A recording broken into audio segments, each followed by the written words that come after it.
السلام علیکم ورحمت الله وبرکاتو. ملګرو زه سمیع الله صاحب یم او تاسو ګورئ ټیک پښتو یوټیوب چینل. په نننۍ ویډیو کې غواړم تاسو ته د الکترونیکي تذکرو د کورنۍ فورم ډکولو بشپړ طریقه وښیم.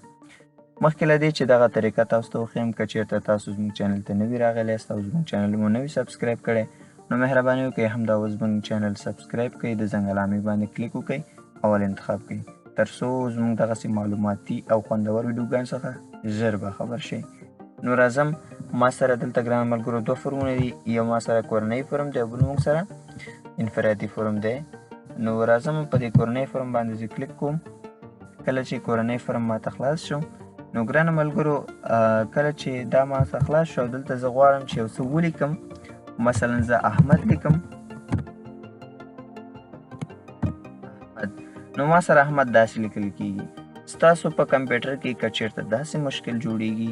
یا داسې مشکل وي، د دې مشکل حل هم تاسو ته مخکې در مخکې ښیم. نو تاسو به دا بند کړئ ګرانو ملګرو، او په خپل کمپیوټر کې به اډاب اکرابټ ریډر به انسټال کړئ. او که چېرته تاسو سره دا نه وي، نو چېرته نږدې تاسو سره سافټویر والا وي، نو سافټویر والا څخه یې راوړئ، خپل کمپیوټر کې انسټال کړئ. که داسې هم نشئ کولی، د انټرنیټ څخه یې را ډاونلوډ کړئ. که انټرنیټ څخه یې نه هم دا شی را ډاونلوډ کولی، نو موږ ته زموږ په فیسبوک پیج کې ټیک پښتو پیج کې چې دی هغې کې موږ سره میسج وکړئ، نو موږ به تاسو ته په واتساپ کې دغه اډاب اکرابټ ریډر به تاسو ته په واتساپ کې در ولیږو، تاسو به هغې څخه انسټال کړئ. کله چې انسټال کړو، نو په دې تاسو رایټ کلیک وکړئ او بیا تاسو اوپن ویت ته راشئ. اوپن ویت اډاب اکرابټ په دې باندې کلیک وکړئ. کله چې دا تاسو خلاص شو، نو تاسو بیا دلته راشئ، دا لږ رانږدې کړئ ځان ته دومره. نو مخکې له دې چې دغه فورم ډک کړو، تاسو ته دلته اړین ټکي ذکر کړي دي. په دې اړین ټکو کې څه ویلي وایي، په دې فورمه کې د کورنۍ مشر لومړی خپل او بیا د خپلې کورنۍ د نورو غړو معلومات ولیکي. لومړی د خپل ولیکي، بیا دې د نورو غړو معلومات ولیکي. صحیح ده؟ نو که د کورنۍ مشر متأهل وي، د خپل میرمنې او ماشومان معلومات ولیکي. او که چې درېیمه ټکي دا یې لیکلی په درېیم ټکي کې وایي، که د کورنۍ مشر مجرد وي، د خپل پلار، مور، ورور او خور معلومات ولیکي. که چیرې او څلورم ټکی دا دی وایي، که چیرې د الکترونیکي تذکرې غوښتنه په لاندې جدول کې غوره شي، د انفرادي فورم ډکول حتمي دي. نو راځم تاسو ته ښیم، که چیرته تاسو کورنۍ لپاره تذکرې غواړئ واخلئ او تر اوسه مو هیڅ چاته تذکره نه وي اخیستې، نو لومړی به د خپل پلار نوم ولیکئ، بیا ورپسې د مور، بیا چې ستاسو مشر ورور وي یا خور هغه ولیکئ، همداسې په ترتیب تر اخره پورې. او کله چې دا ډک، نو تاسو به اړ یاستئ چې کورنۍ دغه وبخئ انفرادي فورم هر کس لپاره ډک کړئ. او اوس که چېرته ستاسو پلار یا مور یا دواړه پلار او مور وفات شوي وي، نو تاسو به خپل د کور مشر ورور دلته ورته ولیکئ، بیا ورپسې هغې پسې که پلار یا مور لیکئ، نو دلته به د وفات ټکی تاسو ورته ولګوئ، او بیا به ورپسې همغسې بل ورور یا خور مو وي، همغسې سلسله باندې دلته ولیکئ. اوس که چېرته ستاسو په کورنۍ کې یو کس غواړي چې تذکره واخلي او نور نه غواړي، بیا هم د ټولو نومونه دلته لیکل کېږي په دې فورم کې. نو څنګه کولی شو چې هغه هم مثلا یو کس غواړي تذکره واخلي او نور نه غواړي، دا فورم ډکول اړین دي. فقط دغه ټکمار هغوی ته نه لګېږي. فقط کوم کس چې غواړي تذکره واخلي او هېڅ چا ستاسو په کورنۍ کې نه وي اخیستی، نو دا ټکمار ورته لګول کېږي، او نورو ته بیا دا ټکمار نه لګول کېږي، ځکه هغوی د تذکرې غوښتنه نه کوي. که بل ځل غواړي هغوی هم تذکره واخلي، نو لومړی د همدغه سلسلې نه شروع کېږي. لکه چا چې ستاسو په کور کې تذکره اخیستې وي، هغه لیکل کېږي، هغې پسې تاسو په دلته په سیسټم کې اچول کېږي. نو لومړی ما سره مثلا احمد دی، غواړي دا تذکره واخلي، د دې مور او پلار چې دوی وفات شوي دي. صحیح ده؟ احمد دی، احمد نوم چې مو ولیکه، بیا تخلص. تخلص مهم دی، تاسو په انفرادي فورم کې بیا همدا نوم او همدا تخلص باید ورکړئ. صحیح ده؟ احمد چې شی دی مثلا تخلص یې خان دی، خان، دوی د خان کورنۍ دي. صحیح ده؟ کورنۍ خان ده. اوس دلته راځو، د پلار نوم یې محمود دی، محمود مو لیکه، او دلته د نیکه نوم یې علي دی مو سره، علي. کله چې مالی ولیکه، دغه احمد خان چې دی ولد محمود خان ولد علي خان دغه خان تخلص تاسو ورکوئ ورکوئ که نه ورکوئ مې ورکوئ زه دلته ورکوم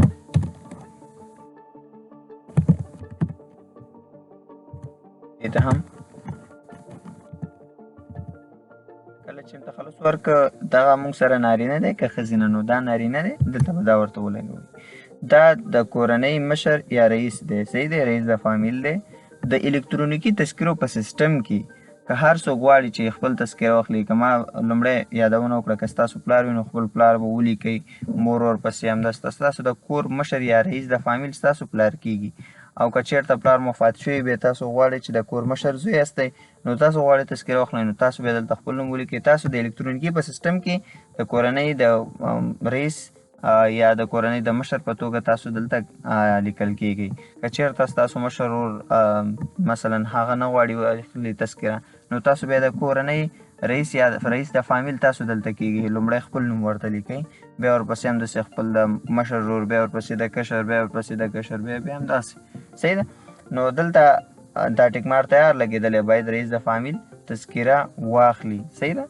هر څوک چې وي ما تاسو ته ویل که څوک نه غواړي نو هغه دې لومړی سر کې ونه لیکل شي حالن که هغه پلار هم وي هغه دې پسې ولیکل شي ځکه دا غواړي تذکره واخلي هغه نه غواړي چې تذکره واخلي بیا احمد پسې د دې پلار نوم چې دی محمود صحیح ده نو دلته ورته لیکم چې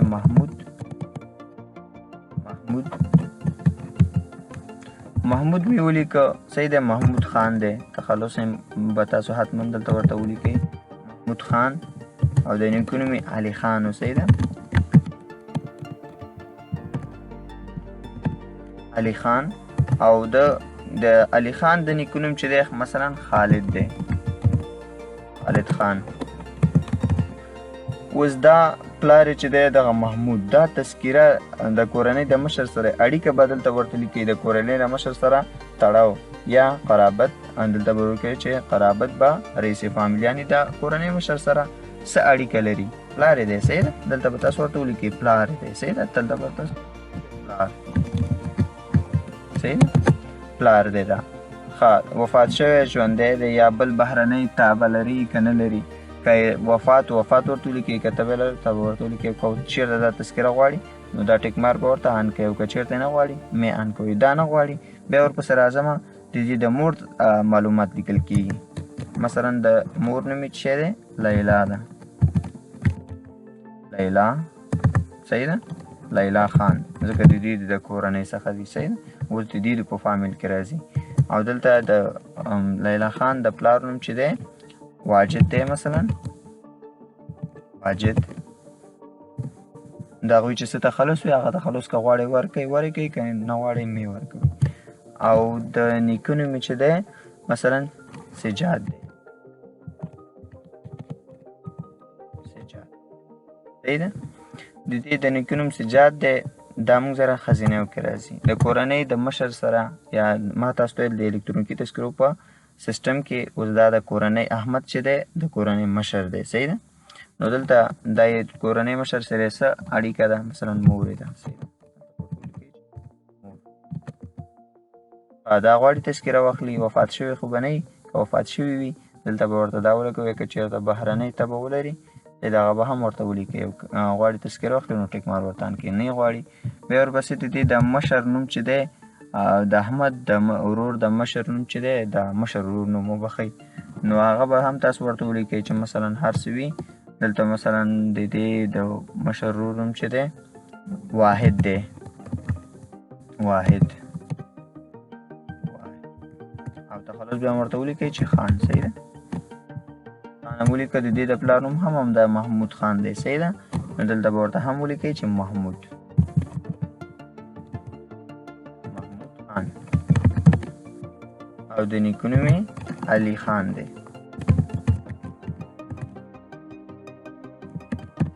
صحیح ده دا هم نارینه دی نو دلته د کور د مشر سره څه اړیکه ده دلته ورته ولیکئ چې ورور دی ورور صحیح ده کله چې دا مو ولیکو نو همدغسې ورپسې چې ستاسو څومره دی مشر ورور دا مثلا کشر دی دویم دی دریم دی دا به ورپسې ولیکئ ښه اول چې مو ولیکو ورپسې دویم د دې دویم ورور لیکل کېږي دریم او دا خپله چې څوم دی هغه نه لیکل کېږي ځکه دا لومړی سر کې لیکل شوی دی اوس دې پسې مثلا بور ورور دی هغې پسې بیا احمد خان دی صحیح دی نو احمد خان نه لیکو بس همدا دوه کسه چې نور ولیکل شو بس دی او دغه کورنۍ فورم موږ سره ډک کېږي فقط غواړي احمد ته تذکره واخلي نو دا ټول باید ولیکل شي دې فورم کې کله چې ولیکل شي دې ته تیار ټیک مار لګېدلی دی نور نه غواړي چې تذکره واخلي نو دې نور ته ټیک مار مه لګوئ نو کله چې دا فورم تاسو سره ډک شو نو ستاسو فورمه مکمله شوه او دا اوس تاسو کولی شئ چې چاپ کړئ او دغه کوم کسان چې نه غواړي تذکره واخلي دوی لپاره انفرادي فورمونه هم نه ډکېږي فقط د احمد خان لپاره مبخۍ د احمد خان لپاره فورمه ډک کېږي انفرادي فورم هغه چې ډک شو نو بیا کولی شي دغه کورنۍ فورم او انفرادي فورم د الکترونیکي تذکرو ډکوئ او تاسو لاړ شئ بیا د الکترونیکي تذکرو په ځای کې او هلته خپل د الکترونیکي تذکرو کار مخته کوي خو اوس فقط احمد غواړي نو احمد به تاسو څنګه فقط احمد لپاره انفرادي فورم ډک کړئ کورنۍ خو ډک شو که تاسو چیرته انفرادي فورم ډکول مو نه وي زده نو په ډسکرپشن کې لینک شته هغې څخه تاسو کولی شئ چې وګورئ او د انفرادي فورم ډکولو طریقه هم تاسو زده کوئ او همدغسې احمد لپاره انفرادي فورم تاسو ډک کړئ نو دا موږ سره کورنۍ فورم و فقط احمد غواړي او که چیرته دغه نور هم ټول غواړي کورنۍ چې تذکره واخلي دلته مونږ د محمود ونه لیکو دا به دلته نارینه کو او لیلا هم ښځینه ده تیار نو دلته اوس غواړو چې ټول تذکره اخلي ټولو ته به ټیک مار ولګوئ دغه ټول کورنۍ ته به اوس تاسو انفرادي فورم هم ډکوئ د کور د رئیس چې دی احمد خان دی او دغه نورو ته به هم انفرادي فورمونه ډکوئ د کورنۍ فورم ډکول طریقه داسې و او که چیرته ستاسو پلار ما وویل چې ژوندی وي یا مور نو دغسې به هغه طریقه هم تاسو ته وښوده نو ډکولو طریقه یې داسې ده او دغه کسان له به انفرادي فورم ډکول اړین دي صحیح ده نو کورنۍ فورم همداسې ډکېږي که چیرته تاسو بیا هم پوه شوي نه یاست نو موږ ته په کمنټ کې ووایاست چې په کوم ځای پوه شوي نه یاست کوم پوښتنه یا غوښتنه هم لرئ نو موږ ته په کمنټ کې ووایاست نو انشاءالله موږ به تاسو ته په 40 ساعتو کې دننه د هغې حل یا معلومات درکړو صحیح ده نو دا انفرادي فورم وبخئ دا فامیلي فورم انفرادي فورم لینک ما بیا هم تاسو ته یادونه کوم چې هغه هم په ډسکرپشن کې شته هغې څخه کولی شئ تاسو انفرادي فورم ډکولو طریقه هم وګورئ او که پوښتنه ونه په کمنټ کې موږ ته ووایاست او دغه ویډیو زه هم ځان سره لایک کړئ چې دومره خواري موږ تاسو لپاره کوو نو یو لایک کول حتمي دي تاسو باید دغه ویډیو ځان سره لایک کړئ او نورو ملګرو څخه وبخئ له نورو ملګرو سره شیر هم کړئ تر څو د هغوی دغه پیسې هم بچت شي او مثلا هغوی د په تذکره کې به زیاتر تاسو کتلی چې دغه ثبت نامونو والا د سره تیرې زیاترو کې مشکل وي هغوی د بیا تاواني کېږي ډېر منډه هم ورسره ووهي یا خوا دېخوا او پیسې نه هم تاواني کېږي نو تاسو په خپله دغه فورمونه ډک کړئ په دقیق ډول 15 ځلې وګورئ که کوم مشکل وي نو همدلته اصلاح کړئ وروسته به تاسو ته درد سر نه جوړېږي نو په دې خاطر ما دغه طریقه تاسو ته وښوده د پیسو ورکولو نه به هم بچ استئ او د آینده مشکلاتو څخه به هم بچ استئ نو حتما دومره خواري چې موږ تاسو لپاره کوو نو تاسو هم زموږ لپاره دومره وکړئ چې دغه ویډیو شیر کړئ او ویډیو ځان سره لایک کړئ که چینل مو نه وي سبسکرایب کړی نو مهرباني وکړئ چینل هم ځان سره سبسکرایب کړئ زموږ نننۍ ویډیو هم دومره وه تر بل ویډیو چې بیا هم د بل ویډیو سره ستاسو په چوکړ کې حاضر کېږم نو ماته اجازت راکړئ د الله